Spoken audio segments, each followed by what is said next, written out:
Hey, this is Rob Anspach, and welcome to another edition of eHeroes. Today's eHero is Derek Lau of Media, and we're going to talk about video, we're going to talk about drones, and we're going to talk about Lancaster County. So welcome, Derek, and glad to have you back. Hey, I'm glad to be back on board. It's good to talk to you again, Rob. You know, the last time I interviewed you was, I don't know, a couple years ago, and it was before the eHeroes podcast that I created. It was a different show. And we talked for almost an hour, and it was great stuff. But you've been really doing a lot more in video. You've been using drones. You've been doing all kinds of aerial footage, and I didn't realize that you needed a license for some of these drones. Oh yeah, absolutely. The newest license is called the FAA 107. They had another license before that was really tricky to get. I mean, the whole aerial and drone phenomenon kind of popped. I wouldn't say popped out of nowhere, but I'd say back around 2011, 2012. DJI is one of the main manufacturers that kind of took off.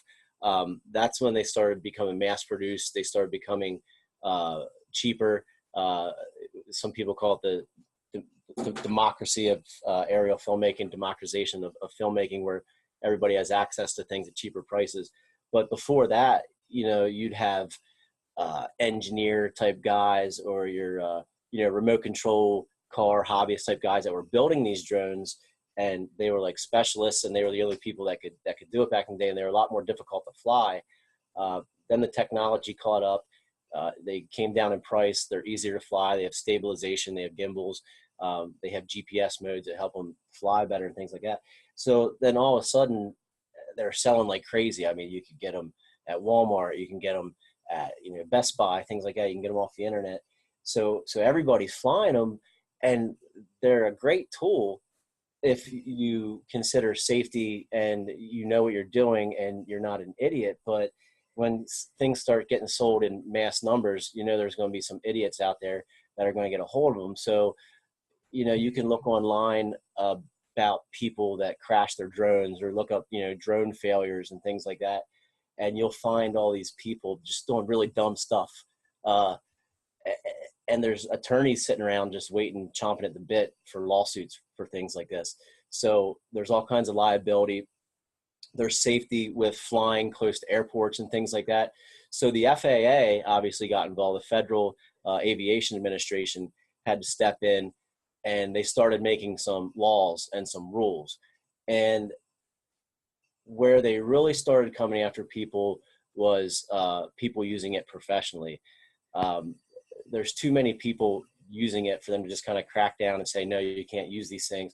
So luckily they had some sensibility, and they said, hey, we have to find some kind of reasonable laws and reasonable logic on how people can use these things and still make a living at it. And it's not going to interfere with the safety of airplanes and birds and other, obstacles in the air. So a couple of years ago, they had a regulation that you had to apply for. You had to write essays, and you had to do a background check and all this stuff. And it took months for you to get your license. I knew one guy around here locally that had it, and he was the person we used exclusively for aerial and drone work for years.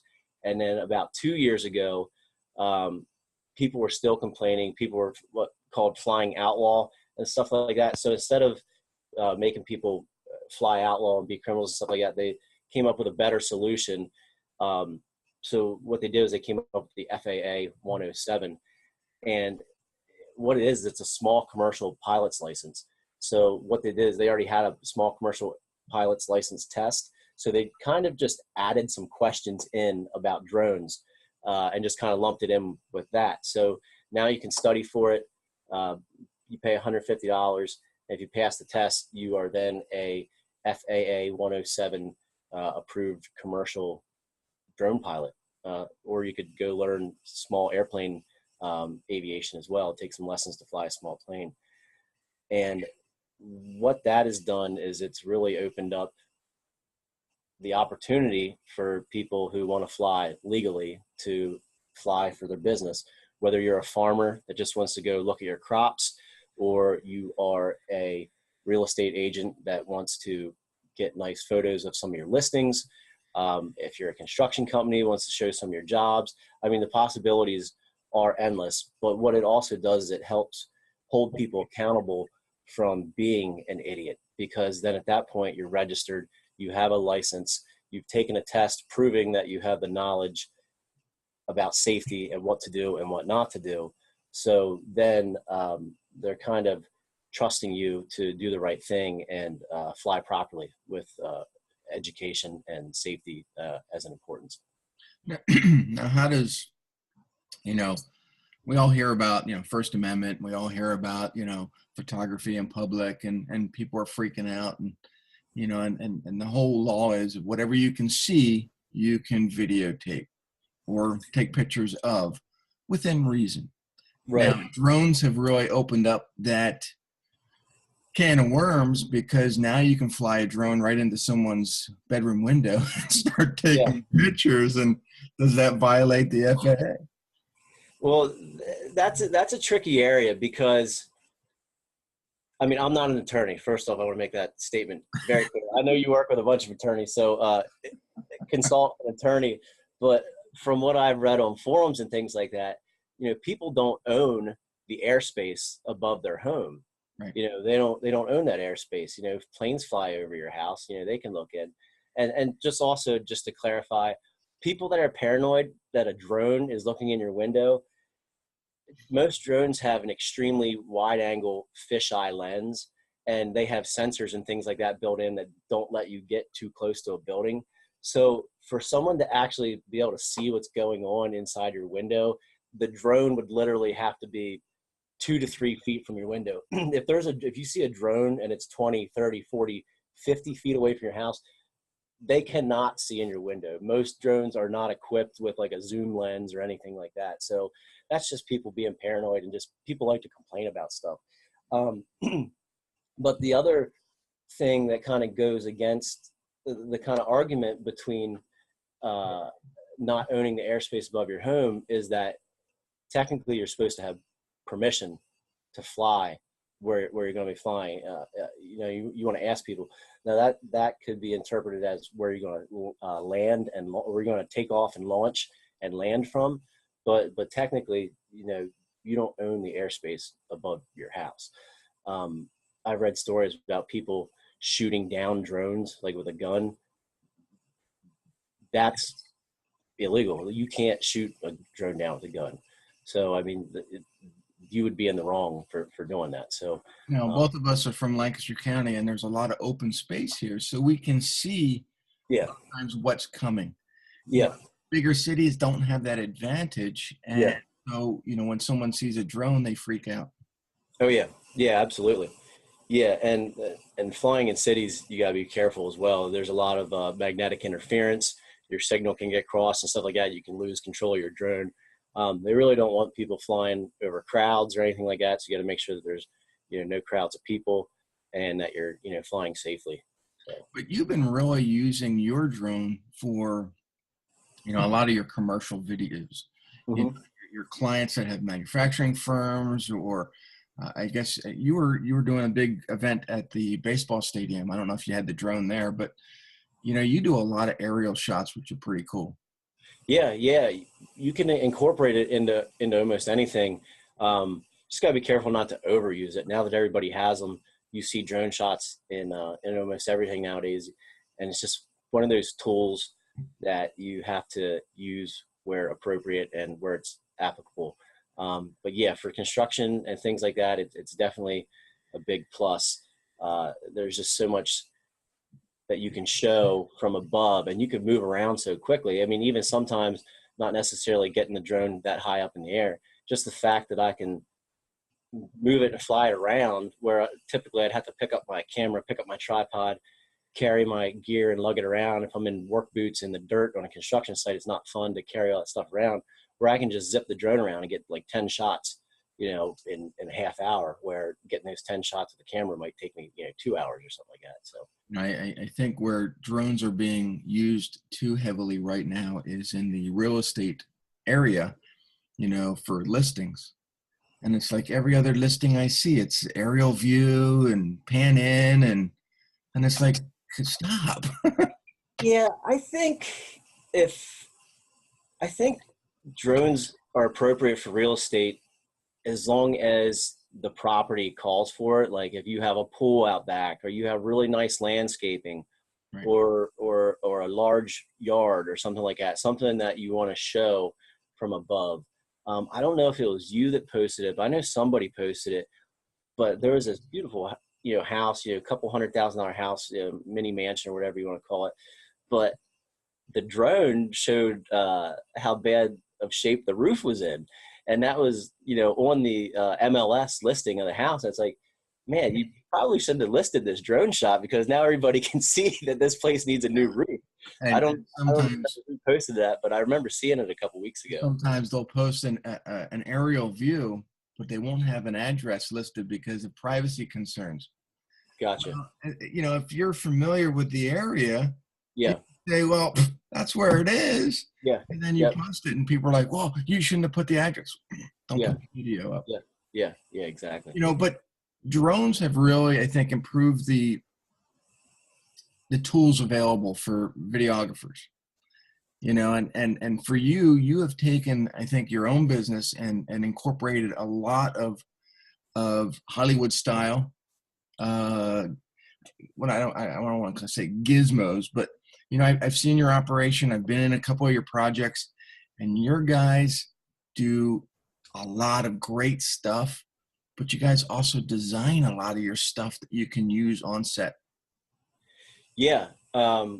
There's a lot of detail and planning that goes into certain styles of video, whether it's the wardrobe that you're picking out to make sure the colors of the clothing that people are wearing match the company colors, or it's putting certain props in the background, uh, blocking a path of where people walk, and things like that, framing your shot exactly how you want it, so you have certain things in the foreground and you can only see certain things in the background, or don't see certain things in the background, making sure you're blocking things out. But when you're going for certain styles of projects, for your more your high end, um, your more glamorous style, important videos, yeah, you have to make sure you dot all your I's and cross all your T's, and make sure you get everything the way that you want it, so that people focus on what you want them to see when you're shooting it or when you're showing it to them. With the advent of our cell phones, these Yeah. things, Yeah. how is it? Are people pretty respectful of your time while there? Because I've seen a lot of people where they're being filmed, not with your company, but with others, and the actors that are involved, their phone goes off and then the whole production stops, and I think I would get really irritated and start confiscating phones. Well, I wasn't sure what you were talking about for a minute. At first I thought you were going to talk about people shooting video with their phones and how I that do that too. You're just talking about having your phone on, off on set. Yeah, you definitely don't want to have your phone on set. That's always embarrassing. It's just like, you're in the middle of doing a take and someone's phone starts ringing. I mean, it happens every once in a while, but it's like, it's just not. Yeah. Not But I mean, these things have also made everybody a videographer. And they think, oh, I got a phone, I'll do it myself. right. And the quality is just not there. And I've noticed that, the audio isn't always that great either, because, you don't have a mic directly on the person. You're Right. using the shotgun mic that comes in here, and it's picking up everything. Yeah.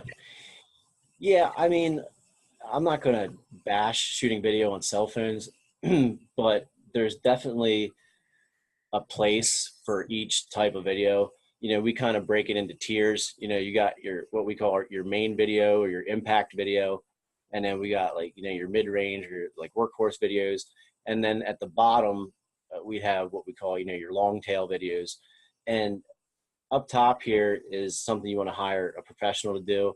It's something that you want to make your best first impression with, whether you're running it as, internet advertising, you're going to play it at a TV, at a trade show or a television commercial. And that's your flagship video. That's your most important one. And then here in the middle is something where if you have somebody in-house that knows what they're doing, they could be creating some of these, workhorse videos, or or a professional company could produce something like that as well. And that's for somebody who is maybe a little further along in your sales funnel, somebody who has some interest and is doing some more research and wants to see what you're about. And then at the end, when, you have the long tail videos, that is stuff you can shoot on your phone. Something it's more about just getting the message out there and producing the videos. It's not necessarily always about the best quality, but it's about staying at the top of the customer's mind.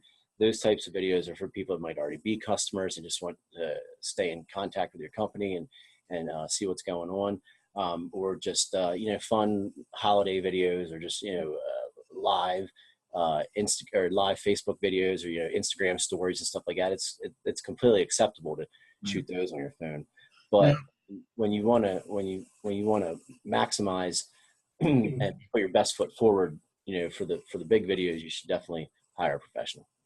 And and I know you do a lot of mix between internet and TV, but do the majority of your clients prefer video for internet, or do they prefer that it gets aired on TV? Well, there's different types of audiences for different businesses.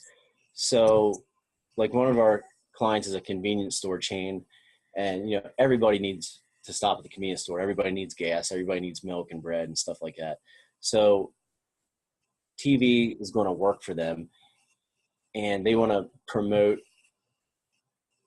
where people are watching. So a lot of people are still watching live sports on their TV and stuff like that. But social media is also up and coming as well. And the benefit of social media is you can target people a lot more. So if you're going to run on a football game during the weekend, or NCAA basketball or something like that, anybody can be watching that. It could be a 12-year-old kid who's into sports that's watching it, doesn't really have any money to spend on your product anyway. It could be your target audience, which might be 40, 50-year-old homeowner, whatever, or it could be older people that are retired that might not be interested in your product. But with the internet, as you know, in digital marketing, you can really pinpoint your audience. You can do age groups, you can target people by occupation and stuff like that. So it's just, like I said, there's different tools, and you just have to know when to use what tool. I definitely say we are doing a little less TV, and more digital, but there's still people who realize the importance of TV. I mean, it's still not gone yet. I don't think it'll ever be completely gone. I think there will just be transitions to online television, just like how we have advertisements on, your online programs like Hulu and stuff like that. So it's always going to be there. I know the project that my wife and kids helped you with years ago for the restaurant. They're still airing it on their website. Oh yeah. And that's kind of cool, because I can, hey, look at that, look, I'm still there. Yeah. And they're like, yeah, whatever, Dad, you're lame. But that was a fun project, and so you travel all over. I mean, people request you all over the place. Yeah, we were just in Virginia last week shooting. We were actually doing drone work, aerial photography and aerial video for an aggregate company that installs conveyor belts and crushers for quarries. So the important thing with them is you have to shoot it almost immediately after it's installed, because that stuff gets really dirty really quick. So they had just finished an installation down in Virginia. We went down there. I think in November we went to Kentucky. In June we did some drone work down in Florida. Trying to think where else we traveled to this year. But yeah, we go all over. We've been to Alabama, we've been to Nebraska, California, all that stuff. So wherever people want to send us, we'll go. So how can people find you? I mean, I know that you have a website. What's it called? Yeah, our website's AidemSolutions.com, AIDEM Solutions.com. We're on Facebook, we're on Instagram. We're on Twitter, but we don't really use Twitter too much. We're more active on Instagram and Facebook. You know, And and I think that's, you hit that pretty well. I mean, I stopped using Twitter. I still mirror my posts to Twitter, but I really right. don't use it that Yeah. frequently. But you know, I use Instagram and Facebook the most. Yeah. Yeah, I checked out Snapchat when that first came out, but then Instagram came out real heavy. Um, I think they kind of stole a lot of Snapchat's ideas, but they had Facebook backing them and the clout behind it. So Yeah. there's a lot more users on there, a lot more activity. And I don't think that they are throttling business posts quite as much yet. It's kind of like, remember the good old days of when you had a Facebook business page and you could post something on your business page and people would actually see it. You didn't have to spend money to get people to see it. I think that's where Instagram is at this point. I'm sure at some point they'll start throttling the business posts and almost forcing you to pay to get it out there. But I'm just enjoying the traffic and the exposure while they're, letting it slide for now or letting people check it out for now. But yeah, Instagram's definitely a plus. So where does the business come to you? I mean, do you get it from referrals? Do you get it from social media? Do you get it from people seeing your videos? Yeah, we get some referrals from online. We get some inquiries from SEO, from just being on the first page of Google. We get referrals from people that build websites and marketing companies like yourself.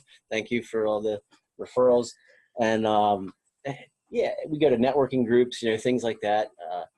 Build relationships, get to know people, and hopefully when we do a good job for them, they connect us with others as well. But yeah, we've gotten business from people seeing our videos online and stuff being shared online. So all different types of ways. How many people do you normally send on a project? I know you're on most of them. Yeah, it all depends on the scale of the job and what we need to get done, and the budget, obviously. I mean, for example, yesterday we had 2 shoots going at the same time. We had a solo camera operator out by himself shooting a guy talking about his grills that he does. Really simple, down and dirty, just no lighting, the nice professional camera, and we put a lavalier microphone on him. But just what we call a dog and pony show or a show and tell, guy talking about his grills. And then while that was going on, I was with another crew member, and we were shooting a welcome message from a new CEO of a college. So that was a 2-person crew. We had some lights, we had a teleprompter, and they were just reading their welcome message to greet the students of the college since they were the new president CEO.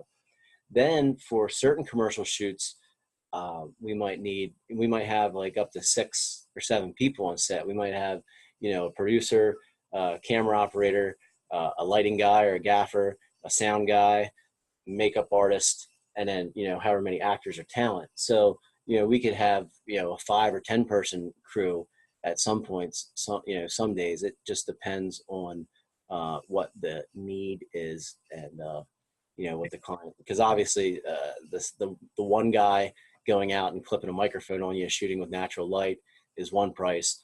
The 2 of us with a teleprompter and 2 lights is another price. And then having a makeup artist, sound guy, lighting guy, director, and producer is another price. So it's scalable, depending on the need and the budget. And also how many actors that you need. And I know that I volunteered on a few of them, but do Yeah. you ever have to pay the actors? Yeah. Especially if we go through a talent agency, things like that. Yeah, you definitely got to pay. It also depends if people are what you call B-roll actors, where they're just kind of extras, kind of walking through a shot, or if they have to deliver lines and talking to the camera. If they have to deliver lines and speak right into the camera, it's normally a good idea to go with a professional actor or actress through a talent agency. Now, do you script any of the stuff, or is someone else scripting it for you? Yeah, we do some script writing in-house, depending on the project, depending on the job. Sometimes, like I said, when we're working with a marketing company, they will write the script. Sometimes the client will write their own script because they know their business that well and they're confident enough to write their own script. And sometimes we hire a third-party writer to write the scripts. That's great. Yeah, it all depends. So here in Lancaster County, which is where Derek and I are, and we could have probably gone to each other's offices and done this, but with technology, it's just easier. We just get on the internet and do this. And so when I'm done, I got a lot of website stuff that I got to do, and sometimes it's boring. And you got video stuff you got to do. So it just these types of interviews are great, and they're very, I think, for me, educational. Yeah. But what I was going to say is that here in Lancaster County we have a lot of open space. We also have a lot of green trees and greenery. So the lighting is not always controllable. So when you're doing outside shots, how do you take care of that? Yeah, so that's another thing to consider when you are trying to go for that more polished look versus, something where the professionals are doing it, but you might not have the budget for big crew. If we're shooting outside and we need to control the light, we should definitely have a gaffer for certain scenes, because especially if you don't know exactly what time of day you're going to be shooting the scene, or that might be fluid, or the sun might be going in and out, things like that. Our gaffer will set up big 4 foot by 4 foot screens to kind of control the light or bounce the light and things like that. So there are situations where we're outside and it's not optimal conditions, but you have the proper tools to light things like that. And that's just stuff that you don't necessarily always consider when you're watching a TV show or you're watching a movie or something like that. But we also have lights that are powerful enough to compete with the sun to control certain parts of a shot in exterior. Sometimes you get lucky and it's just lightly cloudy and partially overcast, and the clouds aren't moving that fast, and the light is just falling exactly where you want it, how you want it to get that shot.